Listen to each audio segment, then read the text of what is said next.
మన మర్రి golden diamonds లో మీరు కొనే ఆభరణాలపై నో జీఎస్టీ, కేవలం 1% నుండి 11% వరకు మాత్రమే గల VA, ఆపై జీరో మేకింగ్ ఛార్జెస్ ఇంకా నో జీఎస్టీ. మర్రి గోల్డెన్ డైమండ్స్.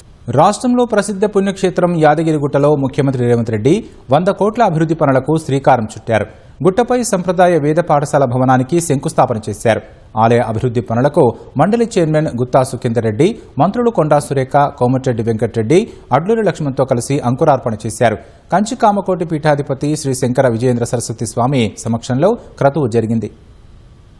యాదగిరిగుట్ట వెళ్లిన ముఖ్యమంత్రి రేవంత్ రెడ్డి 100 కోట్లతో చేపట్టనున్న పలు అభివృద్ది కార్యక్రమాలకు శ్రీకారం చుట్టారు. హైదరాబాద్ నుంచి హెలికాప్టర్లో యాదగిరిగుట్టకు వెళ్లిన సీఎం ముందుగా కంచి కామకోటి పీఠాధిపతి విజయేంద్ర సరస్వతి స్వామి వారి ఆశీస్సులు తీసుకున్నారు. అనంతరం జగద్గురు పర్యవేక్షణలో వేద మంత్రోచ్చరణల నడుమ వేద పాఠశాలకు శాస్త్రోక్తంగా భూమి పూజ నిర్వహించారు. వేద పాఠశాలను 43 కోట్ల వ్యయంతో 15 ఎకరాల్లో నిర్మించనున్నారు. ఇందులో 300 మంది విద్యార్థులు వేద విద్యను అభ్యసించే విధంగా అందుబాటులోకి తీసుకురానున్నారు. వేద పాఠశాలలో విద్యార్థులకు ఉచిత బోధనతో పాటు ఉచిత వసతి, భోజన సౌకర్యాలు కల్పించనున్నారు. అత్యాధునిక గోశాలతో పాటు యజ్ఞశాల, యాగశాలలు సైతం నిర్మించనున్నారు.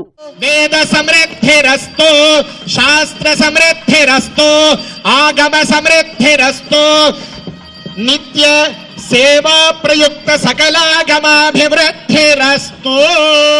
యాదగిరిగుట్ట ఆలయానికి సంబంధించిన అనుబంధ పనులకు ముఖ్యమంత్రి శంకుస్థాపనలు చేశారు. 9,86 లక్షలతో కొండపై స్వామివారి నిత్య కళ్యాణ మండపం, 1,41,00,000తో వైకుంఠ ద్వారం నుంచి కొండపైకి వెళ్లే మెట్ల మార్గం పైకప్పు నిర్మాణం, 1,34 లక్షలతో రథశాల వైపు మాడవీధులకు మెట్ల నిర్మాణంతో పాటు డార్మింటరీ హాల్స్, దీక్షాపరుల సదనం నిర్మాణాలకు రేవంత్ రెడ్డి శంకుస్థాపనలు చేశారు. అనంతరం టెంపుల్ సిటీ నుంచి ఆలయ కొండపైకి వెళ్లి లక్ష్మీ నరసింహస్వామి వారిని సీఎం దర్శించుకున్నారు.